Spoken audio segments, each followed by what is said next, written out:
Itu yang nggak tahu kenapa. Tapi sedikit demi sedikit si Ika ini dapat info kalau intinya si ibunya ini emang akan sulit buat diserang karena sosok yang ngejagain ibunya ini nggak kalah kuat. Ada yang bilang sosok pelindungnya si ibunya Ika ini adalah Nyi Roro Kidul bahkan. Dan yang lebih ngeri lagi, bisa jadi semua teror itu tuh malah jadi bumerang balik ke yang ngirim. Saking kuatnya yang ngelindungin. Dan benar aja setelah hal itu, alhamdulillah teror tuh nggak ada lagi. Tapi ini semua malah pergi ke rumah mertuanya Ayu, alias si ibunya Wahyu. Mertuanya tuh nggak punya sakit apa-apa, sehat-sehat aja. Tapi keesokan harinya tiba-tiba meninggal tanpa sebab. Katanya setelah seminggu mertuanya itu meninggal, tiba-tiba bayangan arwah mertuanya ini datang di mimpi ibunya Ika dan bilang pakai bahasa Sunda sambil nangis. Yang kalau diartiin kayak gini, ya Allah Ce, saya nggak tahu apa yang terjadi. Saya nggak punya salah, nggak punya dosa ke menantu saya.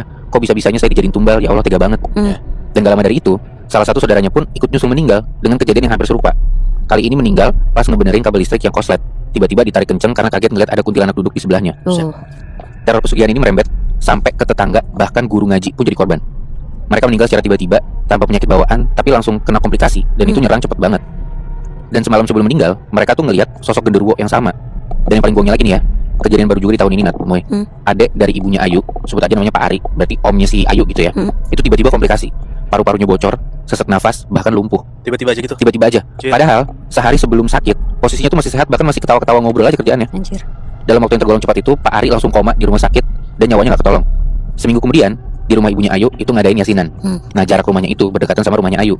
Dan tahu nggak, pas ibunya Ika ini datang buat yasinan, ibunya Ika ini ngelihat ada sosok arwah Pak Ari lagi diseret sama dua sosok gede. Posisi arwahnya tuh ketakutan teriak-teriak. Si arwahnya Pak Ari ini.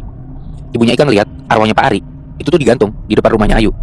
Dan ternyata di situ udah ada banyak sosok arwah yang digantung dan jadi korban pesugihan mereka juga. Ada sosok arwah mertuanya, adik suaminya, bahkan guru ngajinya itu digantung berjejeran. Gila ya. Makanya si ibunya Ika ini tahu korban-korban itu siapa aja. Mereka teriak-teriak minta tolong dan ngelirik ke arah ibunya Ika. Ternyata rumahnya Ayu dan Wahyu itu udah jadi sarang tumbal, Nat, Moy. Bahkan kalau dilihat rumah yang kelihatan bagus itu, kalau dilihat pakai mata batin itu tuh bukan rumah, tapi tempat sarang pesugihan. Tulang belulang manusia, organ tubuh manusia bergeletak sembarangan dan darahnya tuh ngocor di mana-mana. Dan itu semua cuman ibunya Ika doang yang bisa ngelihat. Yang lain ngelihatnya ya cuman rumah biasa aja. Rumah gedung gitu ya, bukan rumah iblis pesugihan.